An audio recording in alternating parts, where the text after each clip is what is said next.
Canal del Congreso, el canal de la Unión, presenta.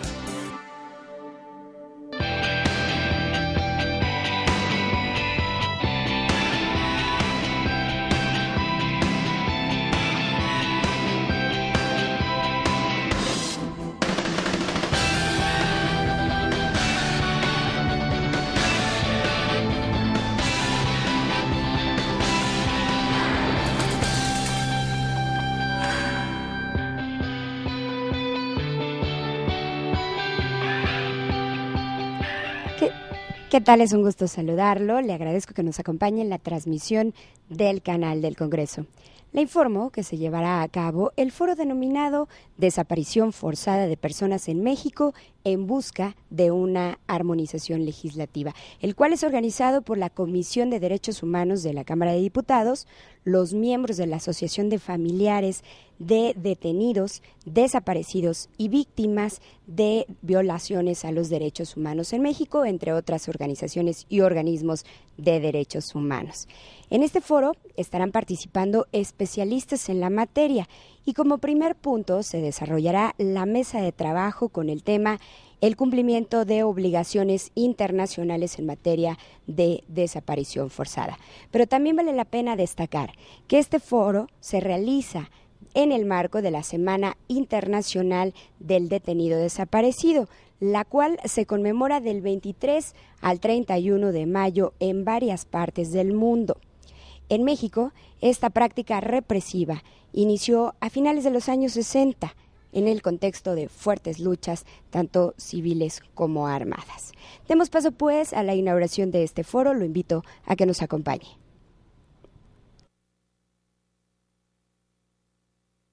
Nos distinguen en este presidium la diputada Florentina Rosario Morales, integrante de la Comisión de Derechos Humanos de la Cámara de Diputados. Muchas gracias.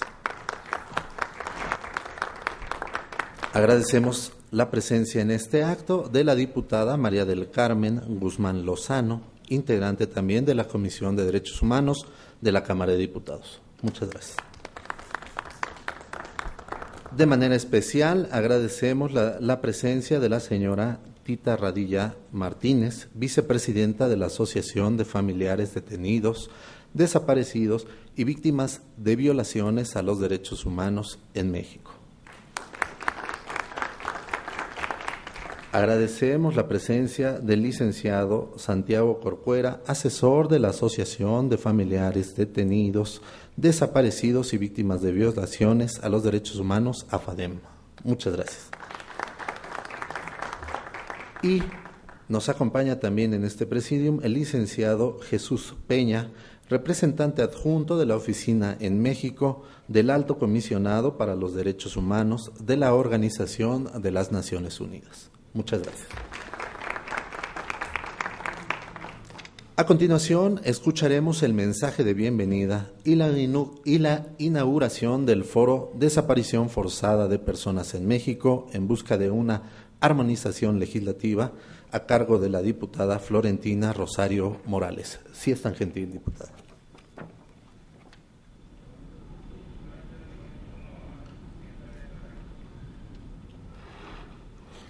Buenos días, invitados. Con el permiso del presidium, amigas y amigos, es para mí un honor dar la bienvenida en este foro a compañeras y compañeros de organizaciones defensoras de los derechos humanos, especialistas en la materia, así como familiares y amigos. Nos hemos convocado para analizar uno de los temas que representan una deuda pendiente en este país. Se trata de que México cuente con un marco jurídico para proteger adecuadamente a los ciudadanos contra las desapariciones forzadas. La desaparición forzada de personas, como todos sabemos, es un delito de lesa humanidad sancionado por el derecho internacional. Se trata de un delito aberrante que supone la violación de diversos derechos humanos, pero fundamentalmente son dos Son dos los afectados de manera preponderante, como son el derecho a la vida y a la libertad, siendo sus víctimas conocidos comúnmente como desaparecidos o también como detenidos desaparecidos. En México, esta práctica fue utilizada durante los años 70 y 80 como una política represiva del Estado en contra de oposiciones políticas. Es sin duda uno de los acontecimientos más vergonzosos de impunidad y de violación a los derechos fundamentales en la historia de México, conocido como el periodo de la Guerra Sucia. Actualmente, a causa de la guerra en contra del crimen organizado, la cifra de personas desaparecidas asciende a más de 5,000, según datos de la Comisión Nacional de los Derechos Humanos. Se trata de un nuevo fenómeno en materia de desaparición forzada. Por tanto, este foro es de mayor importancia, no solo porque tenemos que analizar y proponer el marco jurídico que necesitamos, sino que representa la oportunidad de conocer el nivel del cumplimiento de las obligaciones del Estado mexicano. En el caso de la sentencia de la Corte Interamericana de Derechos Humanos por la desaparición forzada del señor Rosendo Radilla Pacheco, esta sentencia es de la mayor importancia porque la Corte Interamericana resolvió que el Estado mexicano es responsable de la desaparición forzada del señor Rosendo Radilla Pacheco, por lo que se encuentra obligado a investigar para determinar quién o quiénes son los responsables y continuar con la búsqueda efectiva y la localización inmediata del señor Rosendo Radilla Pacheco, o en su caso, de sus restos mortales. Quiero decirles que para nuestro grupo parlamentario, el tema de la desaparición forzada de personas forma parte de la agenda legislativa.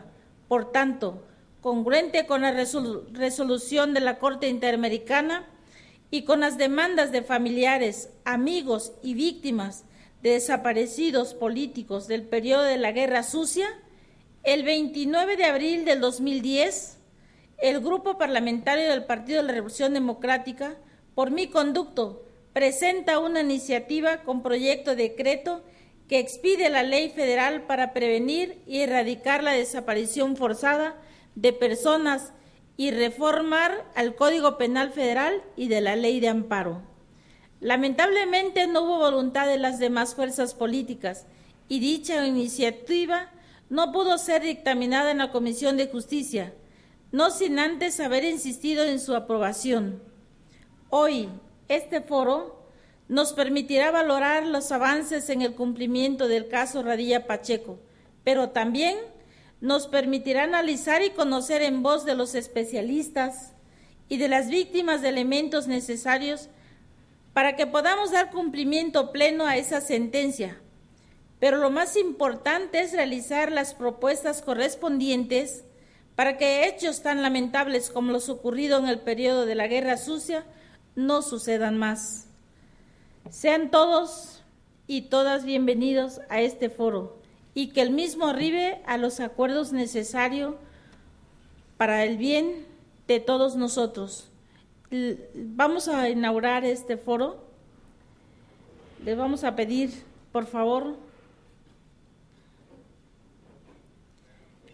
señoras y señores, siendo las 10:50, damos inaugurado este foro para el bien de todas las familias que hemos padecido de una u otra forma estos lamentables hechos. Gracias.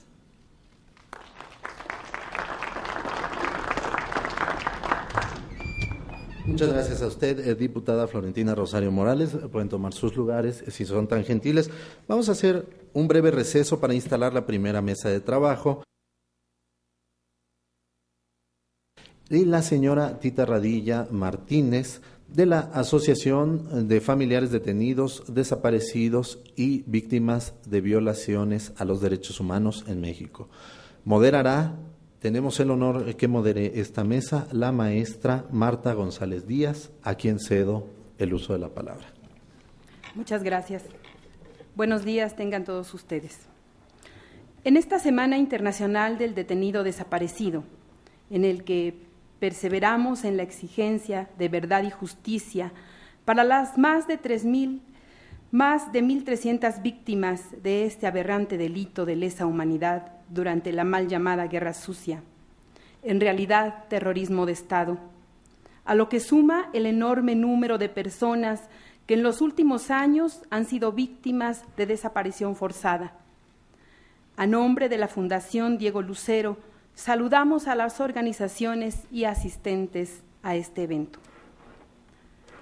Es un compromiso para nosotros insistir en que la verdad histórica en la que se han logrado avances significativos se convierta en verdad jurídica y se conozca el destino de nuestros compañeros detenidos desaparecidos, se reivindique su memoria como luchadores sociales, se castigue a los culpables de delitos de lesa humanidad.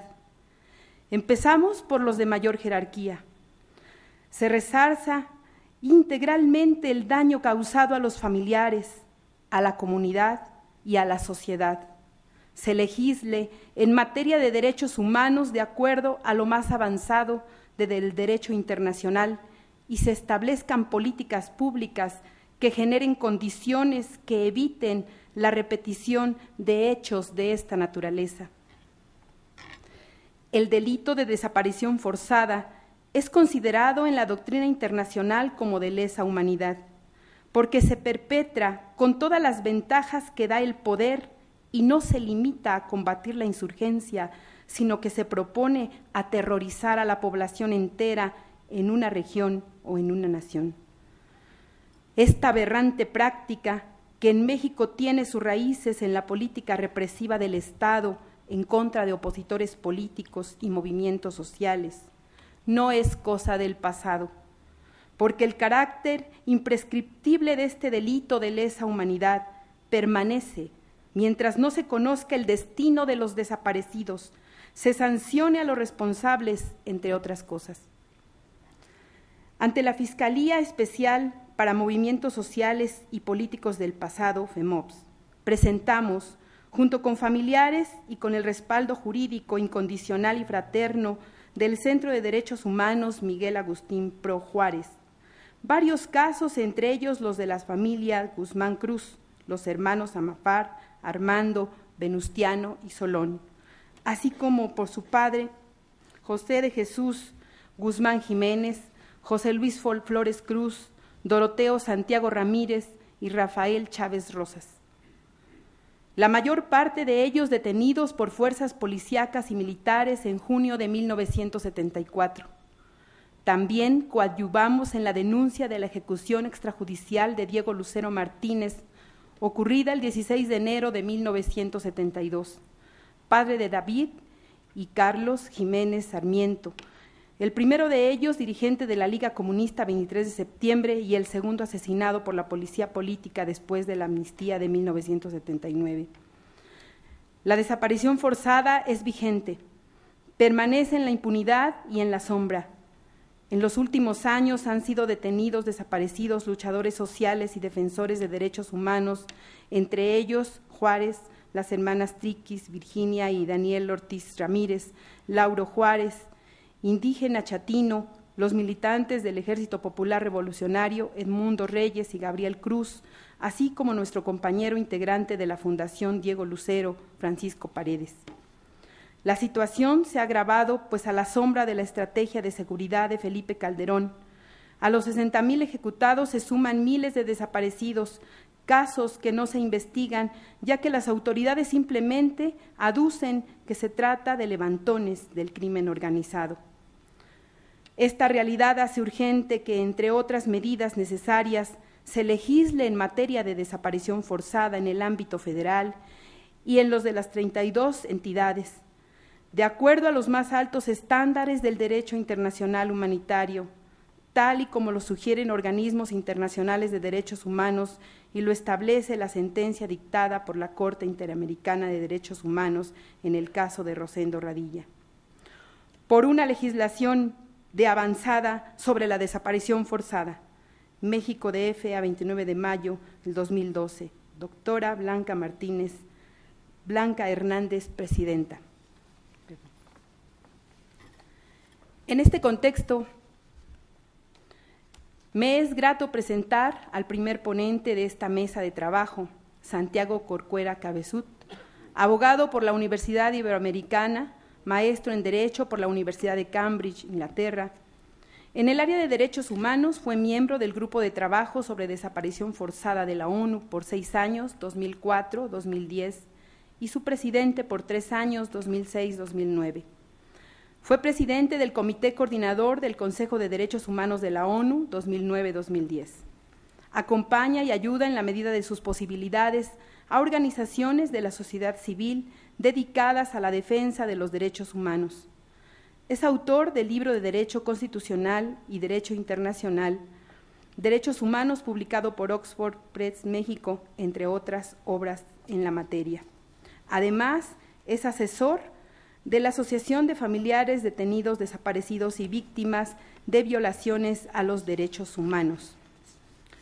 Bienvenido y le damos el uso de la palabra. ¿Por cuántos minutos?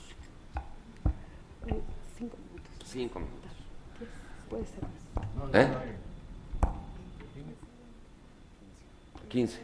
15 minutos. Sí, Ok, un poco. entonces, muy bien. Eso es siempre importante porque no nada más tengo incontinencia canora, si hay por ahí una guitarra, sino que también luego me da por hablar demasiado. Entonces siempre es bueno saber cuánto tiempo tenemos. Muchísimas gracias por la presentación. Muchas gracias, Julio. Muchas gracias a las diputadas que tan amablemente nos han abierto este espacio para discutir pues esta cuestión tan relevante relacionada con la armonización legislativa en materia de desaparición forzada.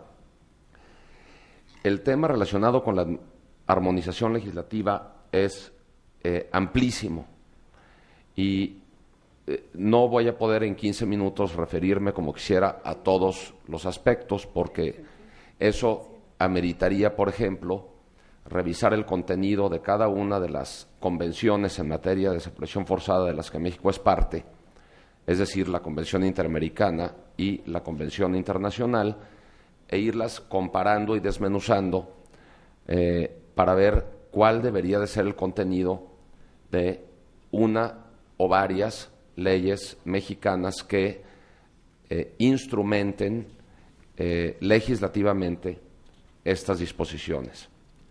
Pero lo que sí es importante decir es que el cúmulo de tratados internacionales de los que México es parte tienen, entre otras, 2 características. O se pueden clasificar estos tratados de muchas maneras, pero una de ellas es dividirlos o clasificarlos en tratados autoaplicativos y no autoaplicativos o heteroaplicativos.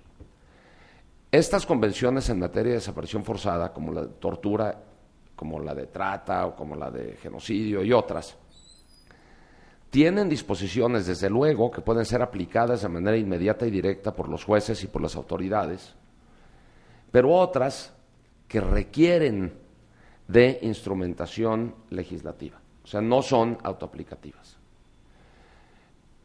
El artículo 2 y el artículo 3 de la Convención Internacional establecen la definición de desaparición forzada de personas, sobre todo el artículo 2, y luego el artículo 3 se refiere a actos similares no cometidos por agentes del Estado.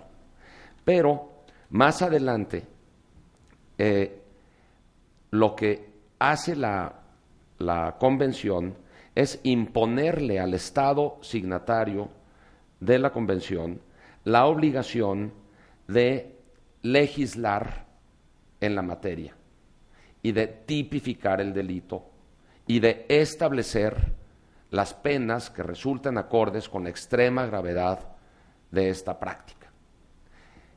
¿Por qué decimos que no es autoaplicativa? Pues porque un juez de lo penal no puede decir, bueno, estoy en presencia de esta conducta, se acopla esta conducta a la definición de desaparición forzada que aparece en el artículo 2 de la Convención, y ahora, ¿qué hago? ¿Lo puedo sancionar? Pues no lo puedo sancionar porque la convención no prevé una sanción, sino que deja al Estado en cuestión que tipifique la desaparición forzada y que además establezca una pena fuerte que sea acorde con la extrema gravedad de la conducta. Por lo tanto, no es una convención como el código, como el Estatuto de Roma, que sí trae sus penas ahí establecidas para que el Tribunal Penal Internacional las aplique.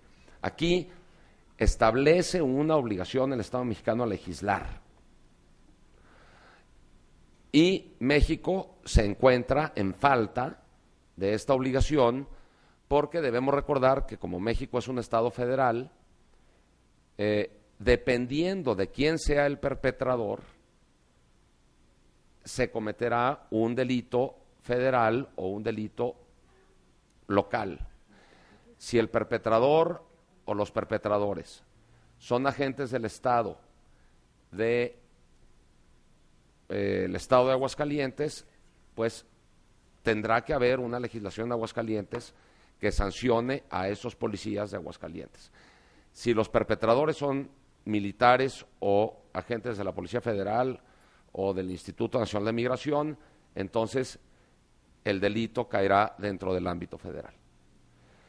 México se encuentra en un grave rezago en esta materia porque la tipificación del delito solamente se encuentra en materia federal y solamente en 6 o 7 estados de la República y en todos los casos mal. Y aquí, con todo respeto a el recinto que hoy nos recibe, sabiendo que estamos en la casa del Poder Legislativo de la Unión y particularmente de la Cámara de Diputados, me voy a permitir dar un consejo que, por chusco que suene, no deja de tener profunda seriedad. Y lo que trato de repetir cada vez que me dan la oportunidad de hablar sobre la obligación que tienen los poderes legislativos para tipificar es recomendarle respetuosamente al Poder Legislativo en cuestión que sigan la infalible técnica del copy-paste. Para que, con todo respeto también lo digo, no intenten meterle creatividad al asunto. Porque la verdad es que los resultados han sido muy malos. Cuando los legisladores intentan mexicanizar la definición del derecho internacional como si tal definición fuera extranjera, ¿no? Existen muy extendidos malos entendidos, en el sentido que el derecho internacional es derecho extranjero, impuesto por quién sabe qué, fuerza oculta que conspira, cuando no es así. El derecho internacional es derecho internacional, pero una vez que es incorporado al derecho doméstico es derecho mexicano. Mexicano, como dice Fixamudio, de fuente internacional, pero mexicano. Y no está nada mal que copiemos y peguemos la definición en la ley penal y luego digamos, ¿quién o quiénes cometan la conducta que hemos copiado en el artículo anterior será sancionado con tales y cuales penas?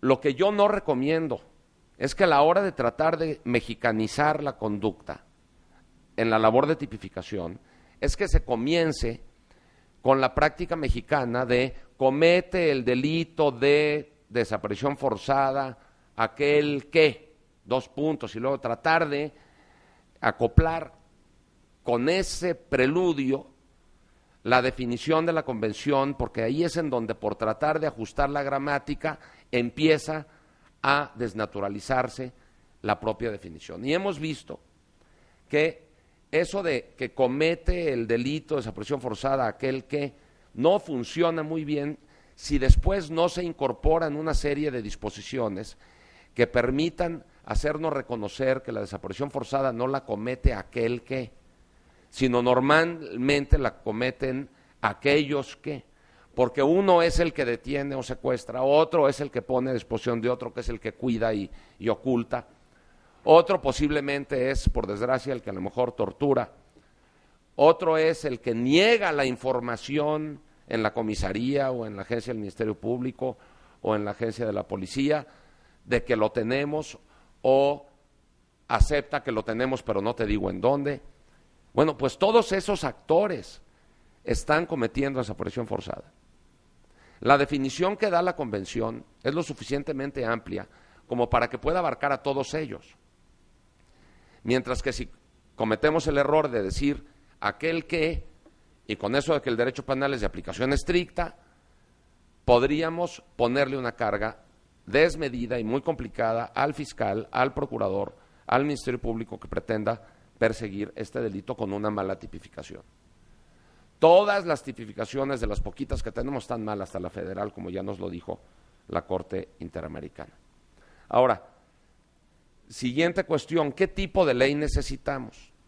Una ley federal que castigue a los desaparecedores que sean agentes federales, y 32 leyes locales, la del Distrito Federal, la de Aguascalientes, la de California Sur, hasta llegar a Zacatecas. O debemos hacer que este delito sea un delito federal y que solamente sea perseguible por la Procuraduría General de la República. O tal vez necesitamos una ley general sobre desaparición forzada que establezca los lineamientos a los que todas las legislaturas de los estados se deban de ajustar. El problema que tenemos con esta ley general es que no parece que el Congreso de la Unión tenga facultades para expedir una ley de tal naturaleza y que tendríamos que formular una reforma a la Constitución como aquella que se formuló para que el Congreso de la Unión tuviera facultades para legislar en materia de trata y de secuestro, ¿se acuerdan? Otros dicen, a lo mejor yo coqueteo con esa idea, aunque entiendo que pueda provocar problemas después por visos de vicio de inconstitucionalidad, que sería colgarnos de la palabra secuestro, ya contenida en el 73, y decir, bueno, pues por mayoría de razón, si el Congreso de la Unión tiene facultades para legislar en materia de secuestro, pues con mayor razón debería tenerlas para legislar en materia de desaparición forzada. Pero existe esa duda. Bueno, pues por lo tanto, la cuestión de la tipificación,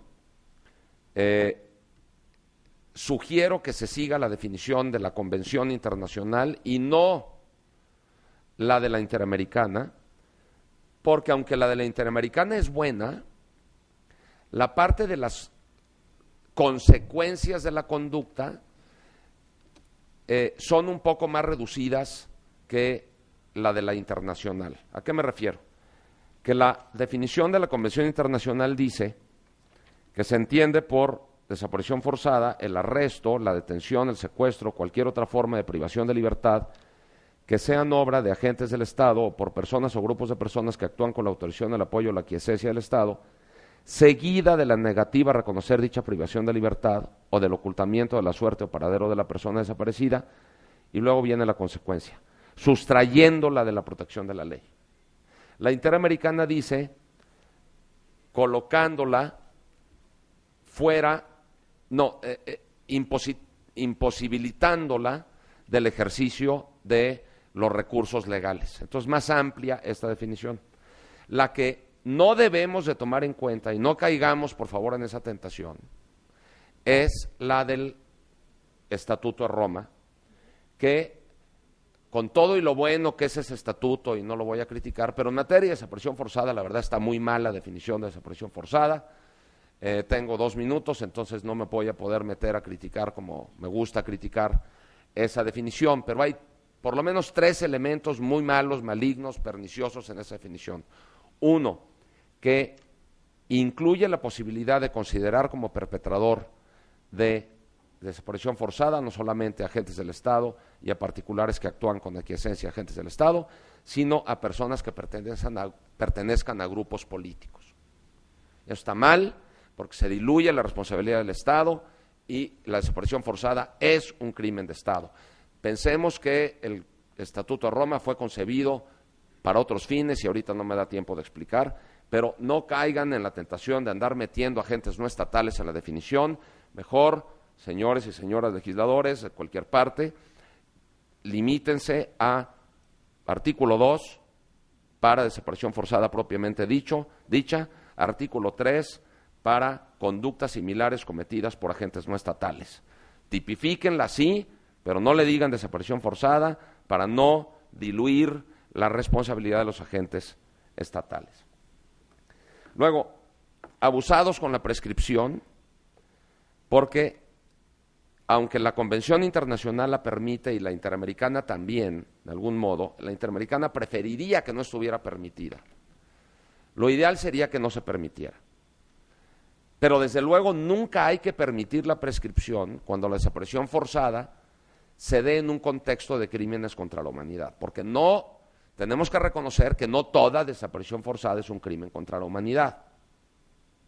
No toda desaparición forzada es un crimen contra la humanidad, solamente cuando se da en un contexto de persecución contra un grupo humano identificado, cuando quien realiza este ataque conoce que está realizando este ataque, que es sistemático, etcétera. Hay que ver la definición que dé crímenes contra la humanidad ahí sí el Estatuto de Roma y decir, bueno, esos son imprescriptibles.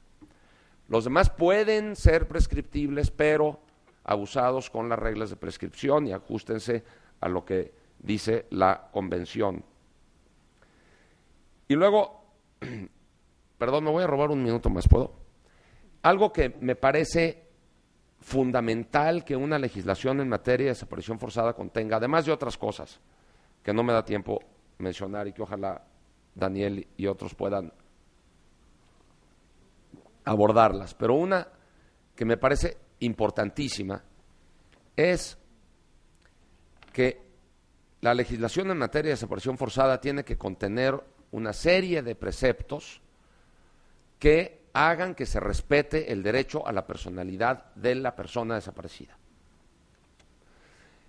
Esto es fundamental, porque, como bien sabe Tita, podrá dar testimonio, y los activistas de desaparición forzada y víctimas de desaparición forzada, una de las cuestiones más desesperantes que hay en esta materia, reflejo del carácter continuado de la conducta, es el limbo jurídico en el que se encuentran los familiares de la persona desaparecida y los atributos de la personalidad de la persona desaparecida.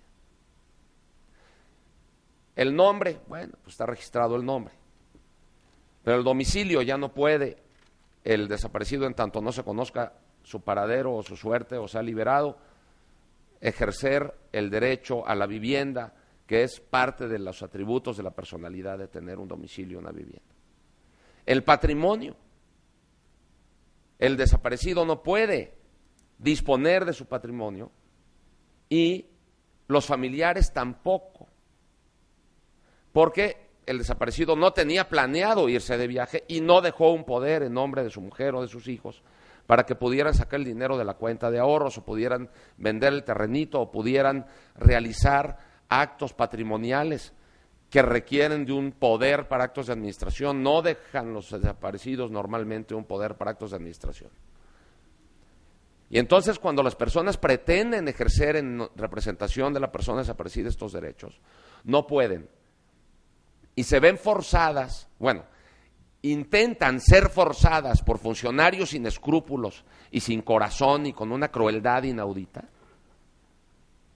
de hacer que los familiares de la persona desaparecida acudan a la autoridad judicial de lo familiar o de lo civil a solicitar una declaración de muerte presunta para que puedan entonces ya darse los efectos del derecho sucesorio, lo cual provoca una revictimización de las personas que son víctimas de la desaparición, aunque no sean las víctimas directas, cuando las autoridades les insinúan y le dicen, pues ve al juzgado, ándale a declarar a tu papá que ya está muerto. No, no vamos a hacer eso, gritan ellos. Vivos se lo llevaron y vivos los queremos de regreso. Es indigno que usted me pida que yo declare muerto a mi papá. Si no hay una legislación decente que reconozca el derecho a la personalidad de la víctima hasta que no se conozca su suerte o su paradero, se va a seguir provocando esta revictimización. Se necesita una buena ley o un capítulo en esta ley sobre declaración de ausencia por desaparición forzada, en donde se tengan los efectos necesarios para que las personas puedan ejercer ciertos derechos en representación de la persona desaparecida en tanto aparezca. Muchas gracias.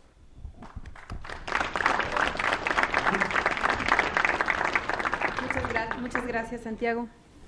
Continuamos con la participación de Jesús Peña Palacios, de representante adjunto de la Oficina del Alto Comisionado de las Naciones Unidas para los Derechos Humanos. Jesús Peña es abogado español por la Universidad Pontificia de Comillas en Madrid. Realizó una maestría en Seguridad y Defensa en la Escuela Superior de Guerra de Colombia. Desde 1995 ha sido funcionario de Naciones Unidas en Colombia y Guatemala, teniendo a su cargo diversas responsabilidades en el área de derechos humanos. Ha sido catedrático en la Universidad Rafael Landívar en Guatemala y fungió como coordinador del programa de reformas al sector de seguridad de la oficina en Colombia. Desde enero de 2012 es representante adjunto de la oficina en México del Alto Comisionado de las Naciones Unidas para los Derechos Humanos. Jesús Peña tiene la palabra. 15 minutos. Buenos días a todas y a todos. En nombre de la Oficina en México del Alto Comisionado de las Naciones Unidas para los Derechos Humanos, quiero agradecer la invitación que nos realizó la Asociación de Familiares de Detenidos Desaparecidos y Víctimas de Violaciones a los Derechos Humanos en México y, por supuesto, también a la diputada Florentina Rosario y María del Carmen Guzmán por esta invitación a participar en este espacio. Especialmente también un agradecimiento a la presencia de familiares de víctimas de desaparición forzada. Su presencia el día de hoy aquí nos honra y nos compromete, si cabe aún más, con nuestro trabajo. El tema de discusión que nos ocupa ha sido un punto de preocupación para las Naciones Unidas durante décadas. La desaparición forzada de personas es un acto que supone múltiples violaciones a los derechos humanos, que no solo vulnera el derecho a la libertad y la seguridad personal, sino también el derecho a la personalidad jurídica o al debido proceso, entre otros. La desaparición forzada de personas en México es un tema que conlleva una experiencia acumulada de sufrimiento por parte de las víctimas y sus familiares. Es un crimen condenado desde el derecho internacional de los derechos humanos y desde el derecho internacional humanitario. El término desaparición forzada de personas fue acuñado precisamente en América Latina desde los regímenes represivos de los años 70 a los que México no escapó. El antecesor del Grupo de Trabajo de la ONU sobre desapariciones forzadas o involuntarias fue un grupo de expertos ad hoc que tuvo como mandato investigar los hechos ocurridos en Chile en 1975, mismo que sentó las bases para lo que en 1980 se estableció como el Grupo de Trabajo de las Naciones Unidas, grupo que también visitó México el año pasado en una misión oficial. Desafortunadamente, desde hace 3 décadas que se estableció el Grupo de Trabajo de la ONU sobre desapariciones forzadas, el fenómeno no se ha eliminado. La impunidad aún permanece para muchos crímenes. Muestra de ello es el establecimiento en septiembre del año pasado de una nueva relatoría de las Naciones Unidas sobre promoción de la verdad, la justicia, la reparación y las garantías de no repetición. La creación de este nuevo procedimiento especial es una prueba más de la herida que se mantiene abierta sobre graves violaciones a los derechos humanos como la desaparición forzada. Actualmente existen 53 recomendaciones internacionales emitidas al Estado de México sobre el tema de desaparición forzada. Estas recomendaciones provienen de diversas fuentes internacionales, tales como los procedimientos especiales de las Naciones Unidas, los informes de la Comisión Interamericana de Derechos Humanos, las sentencias de la Corte Interamericana de Derechos Humanos, o las observaciones finales de órganos de tratados de la ONU, como el Comité de Derechos Humanos o el Comité contra la Tortura. Además, durante el primer ejercicio del examen periódico universal de México, realizado en 2009 ante el Consejo de Derechos Humanos de Ginebra, los países miembros también manifestaron su preocupación por el tema. Es interesante hacer notar que de los 3 países que formularon recomendaciones a México sobre desaparición forzada, 2 son hermanos latinoamericanos, Uruguay y Perú, y ambos con una historia dolorosa de regímenes autoritarios. Las conclusiones y recomendaciones del Grupo de Trabajo de la ONU que visitó México en marzo del año pasado son preocupantes. Según el informe oficial, de aquellos casos de desaparición forzada perpetrados durante la Guerra Sucia, solo el 2,5% de los casos investigados habría resultado en el inicio de una averiguación previa, y de esos, solo 20 habrían sido consignados ante una autoridad judicial. En menos de la mitad de estos casos se habría obtenido una orden de aprehensión, y de hecho, por el delito de desaparición forzada, no por el delito de desaparición forzada, sino por el de privación ilegal de la libertad. En su momento, la Procuraduría General de la República informó al grupo de trabajo que 49 averiguaciones previas continuaban abiertas, pero que en ninguna autoridad había sido sentenciada ni detenida o está esperando ser juzgada por el delito de desaparición forzada. El contexto actual es igualmente desalentador en cuanto a la impunidad. El grupo de trabajo solamente fue informado de 2 sentencias condenatorias por el delito de desaparición forzada. Una impunidad que lleva a tales niveles es altamente preocupante. Como se sabe, la impunidad es el principal incentivo para la reproducción de las conductas delictivas. En un clima como el que actualmente vive México, donde la inseguridad es motivo de una respuesta estatal que apela de manera central a las fuerzas de seguridad, tanto militares como policíacas, es importante mantener el énfasis en la protección de los derechos humanos, asegurando que prácticas como la desaparición forzada no se materialicen. Los derechos humanos no se oponen a la protección de la seguridad de todas las personas. Por el contrario, son un eje fundamental para la legitimación de toda estrategia de seguridad ciudadana. Para el grupo de trabajo, la primera de las recomendaciones consiste en que el Estado reconozca la dimensión del problema como el primer paso necesario para desarrollar medidas integrales y efectivas para su erradicación. Este reconocimiento abre el camino para implementar medidas efectivas que aborden de manera completa un problema de alta complejidad. En este sentido, se han dado algunos avances importantes en los últimos meses para intentar reconocer la dimensión del problema. Gracias al trabajo del Congreso de la Unión, se logró expedir el 6 de marzo de este año la Ley del Registro Nacional de Datos o Personas Extraviadas o Desaparecidas, misma que fue promulgada el 17 de abril del presente año. La ley dispone de que dicho registro nacional será un mecanismo dentro del Sistema Nacional de Seguridad Pública, organizado en una base de datos electrónica. Además, incluirá datos de personas en atención, resguardo, detención o internación. Para el cumplimiento del decreto se usarán los recursos humanos, materiales y financieros con los que cuenta el Secretariado Ejecutivo del Sistema Nacional de Seguridad Pública. Es importante resaltar que esta ley ya está en vigor.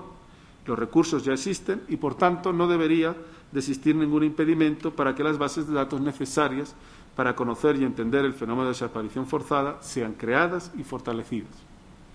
Durante esta Semana Internacional del Detenido Desaparecido, recordemos el deber de las autoridades de avanzar en estos asuntos urgentes, que no se pueden dejar de lado durante tiempos de transición política o por ningún otro motivo. No solamente es importante que se avance en el registro de personas desaparecidas conforme a la ley que acabo de mencionar, pero es igualmente importante que se expida legislación general sobre la desaparición forzada, dado el carácter complejo de la desaparición forzada y la necesidad de abordarla desde un acercamiento interinstitucional e interdisciplinario, incluyendo procesos de búsqueda, atención a víctimas, reparación, entre otros. Por ello, hoy saludo la iniciativa de este foro que busca dar pasos sobre esta cuestión. En el contexto actual, donde la desaparición forzada está presente en el ambiente de inseguridad y violencia, es más urgente que nunca que México cuente en su conjunto con legislación especial sobre esta materia. La oficina que represento el día de hoy tiene información de otros estados de la República que actualmente están considerando promover leyes especiales en la materia, además de los de Guerrero y Chiapas, que ya cuentan con esta legislación. El Congreso de la Unión daría un gran paso con la aprobación de una ley general sobre desaparición forzada. no solamente por el clamor de las víctimas y la necesidad de atender a sus legítimas demandas, sino también como una medida eficaz que propenda a su prevención. Aprovecho la ocasión para ofrecer la asistencia y cooperación técnicas de nuestra oficina para alcanzar este objetivo. En el marco de la Semana Internacional del Detenido Desaparecido, es importante centrar nuestra reflexión en las víctimas de la desaparición forzada y sus familiares, quienes han emprendido una búsqueda incansable por sus seres queridos, una lucha por la justicia. Desde las Naciones Unidas les reiteramos que no están solas. Las presentaciones que mi oficina ha estado llevando a cabo en diferentes estados del informe que elaboró el Grupo de Trabajo de las Naciones Unidas sobre desapariciones forzadas son un gesto de solidaridad desde la comunidad internacional, preocupada por la situación en México y por el sufrimiento que enfrentan las víctimas y sus familiares. Para terminar, me gustaría recuperar una expresión del informe de la Misión a México. El Grupo de Trabajo reitera su solidaridad con las víctimas de la desaparición forzada y sus familias. Su constante sufrimiento es viva evidencia de que la desaparición forzada es un delito continuado y una permanente violación a los derechos humanos hasta que la suerte o el paradero de la víctima no se haya esclarecido. Muchas gracias. Gracias, Jesús Peña. A continuación participa Clemencia Correa, de la Universidad Autónoma de la Ciudad de México. Clemencia es psicóloga, trabajó en Colombia con organizaciones no gubernamentales en defensa de los derechos humanos, acompañó en procesos de víctimas y desplazamiento forzado y de desaparición forzada. Desde el año del 2002 en México es profesora del posgrado de Derechos Humanos de la Universidad Autónoma de la Ciudad de México, asesora de organizaciones de derechos humanos y de desaparecidos en este país. Desde la perspectiva psicosocial y desde el 2010 es perita ante la Corte Interamericana en los casos de Inés Fernández Ortega y Valentina Rosendo Cantú. Bienvenida, Clemencia. Gracias, buenos días. Antes que todo, un agradecimiento a FADEM, estar aquí hoy día también en la Cámara de Diputados es muy importante y es una posibilidad de seguir fortaleciendo este proceso para la creación de la ley. Voy a hablar fundamentalmente de lo que implicaría el proceso de reparación en el ámbito de la desaparición forzada. Y lo primero que diría es que para hablar de la reparación en el proceso de la desaparición forzada es necesario comprender por qué sucede la desaparición, qué impactos genera y qué se debe reparar y quién lo debe hacer. Por lo que en primera instancia es necesario entonces partir en el contexto en el cual se realiza la desaparición. Como ya lo han dicho algunos, creo que es importante ubicar la desaparición como producto de una política continental de dominación y que se ha dado también en la lógica de la guerra preventiva, donde estados autoritarios, dictatoriales han utilizado diversos mecanismos represivos para imponer sus intereses y status quo. Pero también la desaparición no solo es un rasgo exclusivo de las dictaduras militares en el Cono Sur. Países como México, Colombia y Perú la han utilizado en gobiernos supuestamente democráticos como mecanismo de terror y control de la población. Si bien la desaparición en México, como ya se ha dicho, estaba asociada en la Guerra Sucia en los 80, lo que nos queda claro es que esta práctica no ha desaparecido, sino que al contrario se viene readecuando y sofisticando. En esta época, en los 80, estaba dirigida principalmente a movimientos insurgentes y luchadores políticos. Hoy se ha ampliado a diversos sectores de la sociedad como una forma de terror y de control social junto con asesinatos y masacres. Es claro para todos aquí presentes que en el último sexenio podemos evidenciar que con la mal llamada guerra contra el narcotráfico, la violencia sociopolítica ha aumentado, asociado, dirían algunos expertos, al proceso de expropiación de la tierra, búsqueda de control territorial, bien para el fortalecimiento de una ruta de la economía criminal, bien para la implantación de megaproyectos o intereses empresariales en las diferentes regiones. Vienen participando diferentes actores, como sectores del poder dominante del Estado, sectores empresariales nacionales e internacionales, articulado también con el nuevo proyecto de narcotráfico y los grupos paramilitares. Si algo ha sido difícil reconocer en este momento del país, ¿cuáles son las cifras reales de lo que está dejando estos costos? ¿Cuáles son las cifras reales de los asesinados, de los masacrados y por tanto de las desapariciones forzadas? Algunos dicen que se reúnen más de 5.000 desaparecidos, Otros, incluso en un reporte del diario Tapatío, el informador reveló que son 17 estados de la República, existen 40.483 denuncias por extravíos durante el actual sexenio. Lo único cierto es que son cifras y cifras que se vienen acumulando con un costo psicológico y social muy alto. A pesar de que se quiera tapar el sol con las manos y se quiera convencer que estos hechos son realizados solo por los delincuentes o por la guerra entre carteles, no podemos negar hoy día la responsabilidad del Estado, bien por acción, omisión o aquiescencia, pues es el único responsable de velar por los derechos de los ciudadanos en el ámbito jurídico y político. Por ello, en el caso de la desaparición forzada, es fundamental retomar, como ya se ha dicho, la definición que se tiene en el marco internacional. Y solo diría que para hablar de la reparación en el ámbito de las implicaciones psicológicas es necesario para los desaparecidos y los familiares tener en cuenta 3 ámbitos de esta definición. El primero, ¿qué significa decir que se arreste, detenga o traslade contra su voluntad a personas o que éstas resulten privadas de su libertad? Quiere decir que implica un acto intencional de causar un daño. Y lo primero importante para nuestro caso de la reparación es esto, aceptar que la desaparición en sí misma implica un acto intencional de causar un daño. En segundo lugar, decir que la detención sea llevada a cabo por funcionarios gubernamentados de cualquier sector o nivel, por grupos organizados o particulares que actúan en nombre del gobierno, implica necesariamente reconocer la responsabilidad del Estado.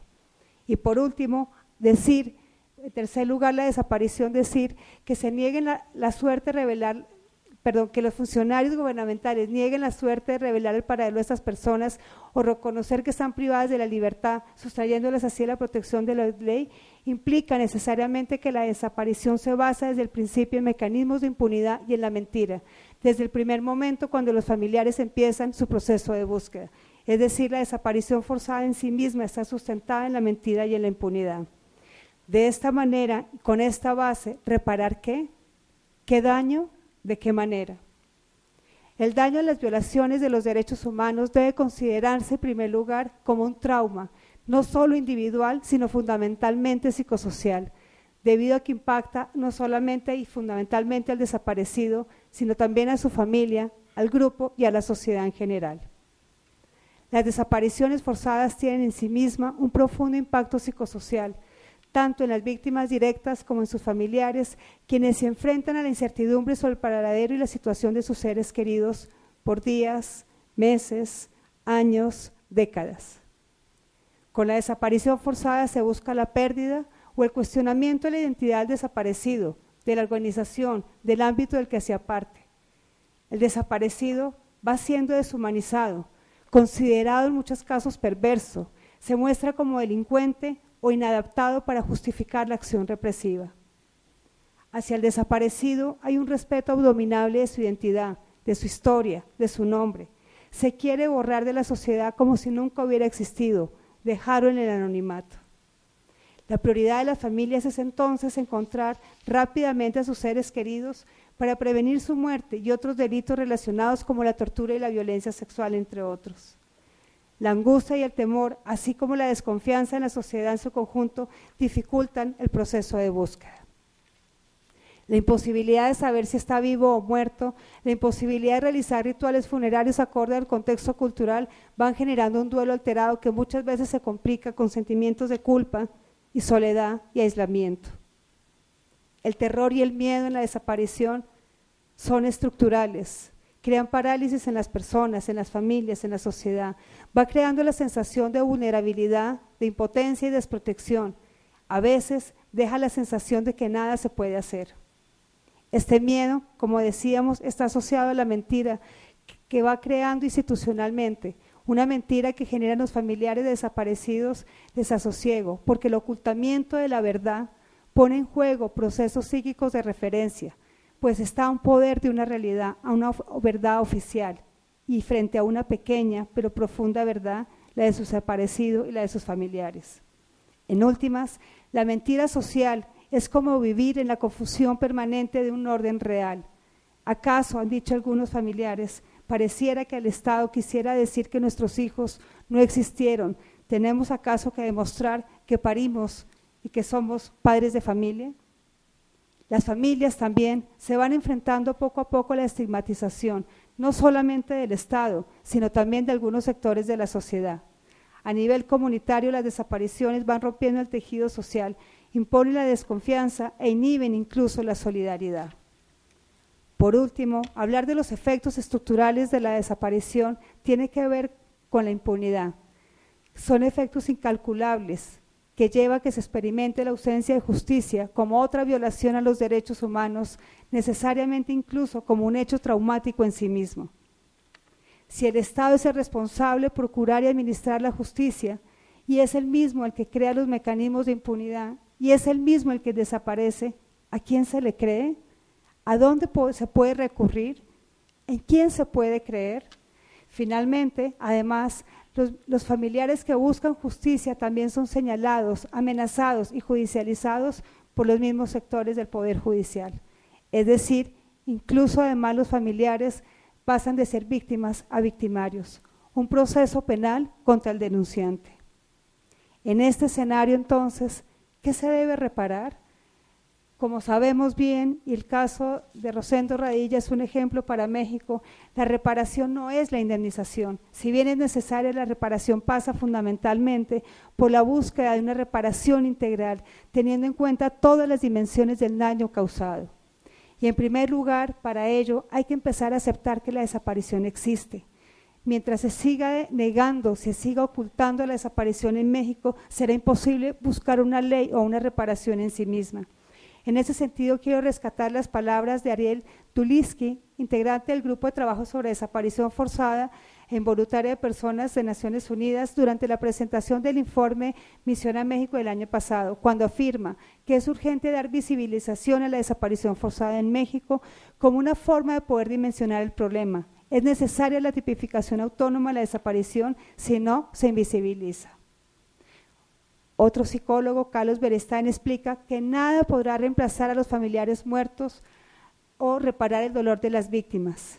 Sin embargo, en esencia, la reparación debe hacer referencia a un problema sin solución, pero a la vez a la necesidad de restituir los derechos de las víctimas y familiares, a enfrentar las consecuencias de las violaciones y por lo menos a la resignificación y dignificación del familiar desaparecido como a la familia y la sociedad en general. Los problemas de salud mental y psicosociales derivados de la salud mental y derivados de esta desaparición tienen que ver fundamentalmente con un contexto político. No es solamente una afectación clínica. Cuando hablamos de la afectación de familias en el ámbito de salud mental, estamos hablando de un problema político, económico, ético y jurídico. Por lo tanto, hablar de la reparación integral implica fundamentalmente reparar la dimensión ética, moral, física, jurídica y también política, pues las violaciones de los que son objeto de las víctimas afectan toda la vida humana. La reparación buscaría entonces que el dolor y que el daño que la mentira deje de ser la verdad de los victimarios. Para que sane esta herida dolorosa y abierta, la reparación integral debe aportar también a la reconstrucción de la vida y construir a la dignificación e integridad de las víctimas.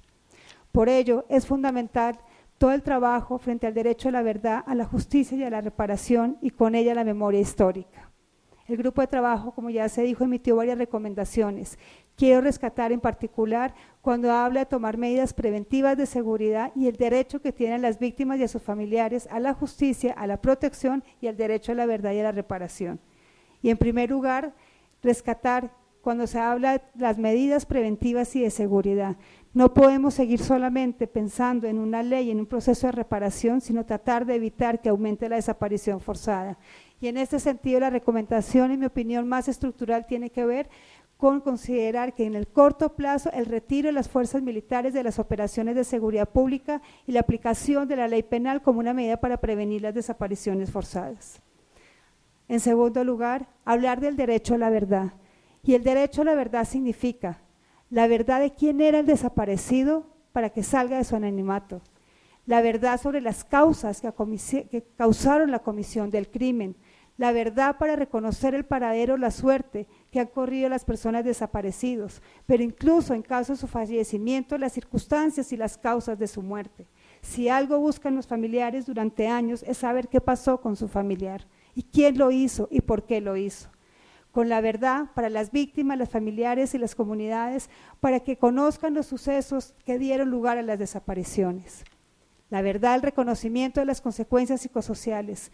Si no comprendemos la dimensión de la desaparición y no nos damos cuenta del daño que está generando, toda ley será vacía, porque no va a realmente llevar al impacto que está generando. La verdad pública para que se reconozca socialmente los hechos y para que no se olvide. Seguir olvidando las consecuencias y los hechos de la desaparición es dejar en olvido los crímenes del horror, las intencionalidades de los victimarios.